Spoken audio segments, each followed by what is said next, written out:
आशीष, ये क्लैरिटी आ रही है आपको? दरअसल भाई हमें अपने हित साधने हैं, ये बात तो बिल्कुल क्लियर है। हम हित साध रहे हैं क्या? नहीं, देखिए कॉन्ट्रडिक्शन तो बहुत साफ दिख रहा है। Confused foreign policy, Sandeep ji, ऐसा लगता है। आप देखिए इसकी शुरुआत कब हुई थी? जब डोनाल्ड ट्रंप ने भारत पर सैंक्शंस इम्पोज किए, माफ़ कीजिएगा टैरिफ्स इम्पोज किए, तो हम चाइना की तरफ चले। फिर उसके बाद आपको लगा कि चाइना के साथ नहीं, उससे पहले भी। ये तो 7 अगस्त और 27 अगस्त, दरअसल 7 मई को ऑपरेशन सिंदूर किया और 10 को जो एकदम यकायक उसे कॉल ऑफ कर दिया गया और मध्यस्थता की क्लेम्स लगातार वहां से ये सिलसिला शुरू हुआ है कि मैंने कराई मध्यस्थता, और इसमें कारोबार तिजारत की बात भी थी कि मैं कुछ कर दूंगा वरना आपका कारोबार का, आपका धंधा खराब कर दूंगा। यहां से शुरुआत हुई। जी हाँ, बिल्कुल। देखिए तभी तो मैं कह रहा हूँ कि कहीं ना कहीं ये कंफ्यूज्ड फॉरेन पॉलिसी ज़रूर दिख रही है। जो आप अपने शो में बात कर रहे थे कि भारत अभी तक जिस तरह से नॉन अलाइंड रहने में तटस्थ रहा था सक्सेसिव गवर्नमेंट्स में, वो कहीं ना कहीं अब हमारा कमज़ोर पड़ रहा है। और मैं जो बात कह रहा था संदीप जी, वो ये कहना चाह रहा हूँ कि जब चाइना से आपने संबंध सुधारने की कोशिश की, इस बीच आपको याद होगा प्रधानमंत्री मोदी ने जब डोनाल्ड ट्रंप ने वहाँ पर कुछ बयान दिया तो बाकायदा ट्वीट करके स्वागत कर दिया, ये सोच करके कि ट्रंप के साथ संबंध सुधारने में भारत दोबारा से कामयाब हो सकेगा। नहीं हुआ। अब स्थिति ये आ गई है कि आपने शो की शुरुआत की उस बिल के बारे में बात करके जिससे 500% टैरिफ्स हम पर लगा सकता है, सैंक्शन लगा सकता है अमेरिका। ऐसे में बाजार में खून खच्चर हो जाएगी। 500% अगर टैरिफ हो गया, ये अगर हकीकत में लग गया तो नहीं, वही बात, मैं आपकी बात से सहमत हूं कि ऐसे सिचुएशन पे, ऐसे मुहाने पर ला करके खड़ा कर दिया है भारत को कि आज हमको ये नहीं पता कि हम उधर जाएं कि इधर जाएं। कुछ दिन पहले आपको याद होगा सरकार क्या RIC की बात कर रही थी, रशिया, इंडिया, चाइना। आपको आपके शो में मैंने बताया था, एक बार फिर से दोहरा देता हूं, मलूक नागर साहब सुन लें। ऑयल इंपोर्ट्स जो है ना रशिया से, भारत ने 38% अक्टूबर 2025 में गिरा लिया था। आप ना इधर के रह रहे हैं ना उधर के रह रहे हैं। अगर इधर सुधार लिए तो उधर का बिगड़ जा रहा है, उधर सुधारने चल रहे हैं तो इधर का बिगड़ जा रहा है। हावेवर देखिए फॉरेन पॉलिसी में इतना तो आपको मानना पड़ेगा कि ये सरकार कहती भी है। मैंने एक्सटर्नल अफेयर्स मिनिस्टर के ये बयान भी देखे थे जब उन्होंने कहा था कि हम अपने स्वार्थ को देखते हुए एट अ पर्टिकुलर टाइम, उस वक्त पर अपनी विदेश नीति को तय करते हैं। लेकिन यहाँ पर समस्या ये है संदीप जी कि आप अपनी बेनिफिट पे नहीं कोई भी विदेश नीति तय कर रहे हैं। आपको जब इधर से लात पड़ रही है तो आप उधर चले जा रहे हैं, जब आपको उधर से गरियाया जा रहा है तो आप इधर चले जा रहे हैं। आज ये पता ही नहीं है कि भारत इधर है कि उधर, और मुझे लगता है कि इसका बड़ा खामियाजा उठाना पड़ेगा। को एक कोट कि भाई ये हेनरी किसिंजर ने कोट किया था, अभी इसकी कोई पुष्ट जानकारी किसी ने भी नहीं दी है, पर कोट क्या था? It may be dangerous to be America's enemy but to be America's friend is fatal. ये खतरनाक है कि आप अमेरिका के दुश्मन बन गए, पर उसके दोस्त बनना घातक हो सकता है। सर देखिए, डोनाल्ड ट्रंप जिस तरह के नेता बन के सामने आए हैं, ये बिल्कुल सही बात है कि इतना घातक है। देखिए उनकी पॉलिसी मुझे समझ में आती है, either you fall in line और यू फेस द ब्रंट। वो हमें अपना सब्जेक्ट बना करके रखना चाह रहे हैं। तो ये हम खुलकर जवाब कब देंगे डोनाल्ड ट्रंप का? महेश वर्मा,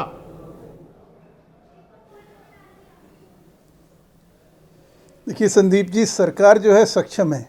अच्छा, और पता नहीं, इधर कुछ दिनों से मैं देख रहा हूँ, और जब से सत्ता की बेरोजगारी बढ़ी है, मतलब इस देश के खाते पीते हैं लोग, इस देश में रहते हैं, लेकिन जब इस तरह की चुनौतियाँ या सामरिक दृष्टि से मिले या आर्थिक दृष्टि से मिले, जब देश को मिलता है तो इनकी बौखलाहट किस तरह से बढ़ती है।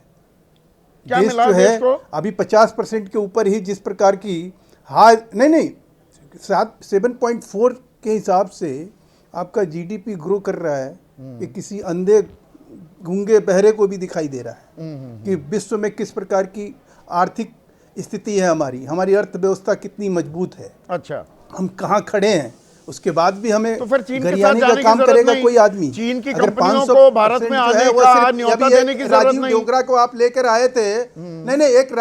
नहीं, अभी आप जिनको महिमा मंडित करके राजीव डोगरा पूर्व राजनयिक को क्या बोल गए कि सिर्फ भारत के ऊपर 500% जो है ये टैरिफ लगाने की बात है।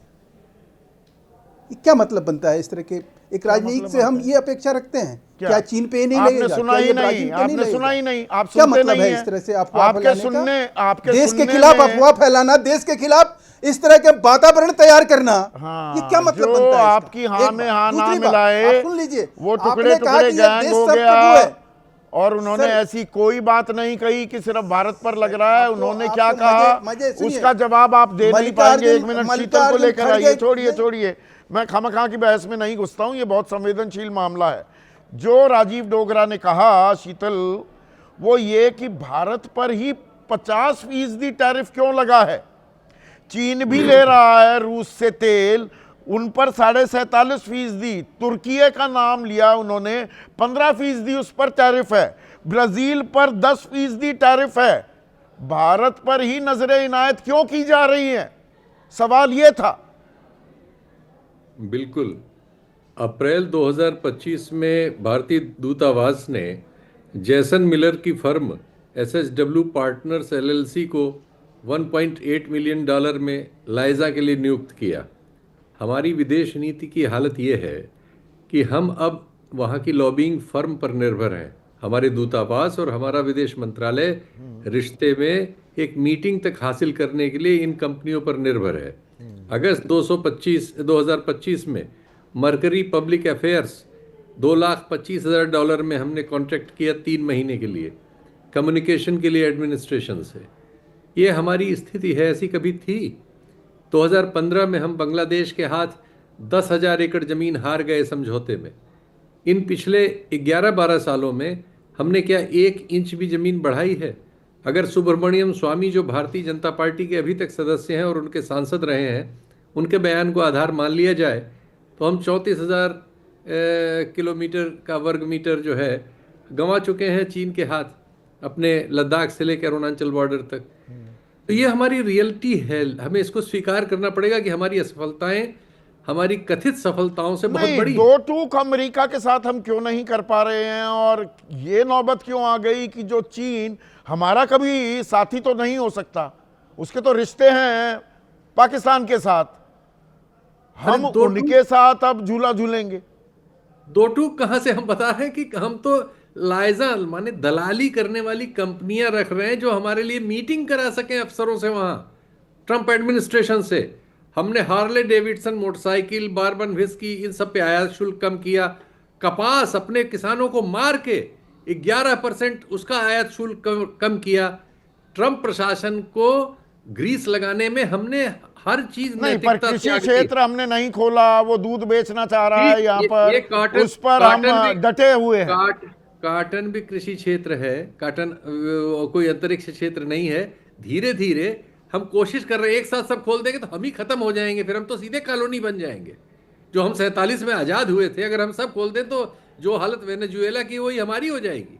इसलिए नहीं खोला, और कोई जादू नहीं। हमने जो किया वो तो सुन लीजिए। उसके बाद का हमने सिविल न्यूक्लियर लाइबिलिटी खोल दी कि अमेरिकी कंपनी अगर हमारे यहाँ न्यूक्लियर प्लांट लगाएं और उससे एक्सीडेंट हो जाए तो उनके ऊपर 1 जीरो हम नहीं लेंगे। अपने लोगों को मरने का हम कोई उनसे मुआवजा नहीं लेंगे। हम यूनियन कार्बाइड का हमारे देश में तांडव देख चुके हैं। क्या हुआ? सब भाग गए यहाँ से। और यहाँ पर क्या हम अंतर्राष्ट्रीय पटल पर और कूटनीतिक रिश्तों के बीच एक वो जो रिश्तों में खलिश भी आती है और एक तनातनी होती है, उसमें बुरी तरह से फंसे हुए हैं कि हमारा दोस्त कौन है, दुश्मन कौन है, अभी ये हम तय कर रहे हैं क्या? और जो एक पुराना फलसफा है, मैंने जिक्र किया था, there are no permanent friends, no permanent enemies, there are permanent interest. तो जो हमारे हित हैं, देश के हित हैं, क्या हम वो साध पाएंगे? आने वाला वक्त इस अहम सवाल की गवाही देने वाला है। आज इतना ही।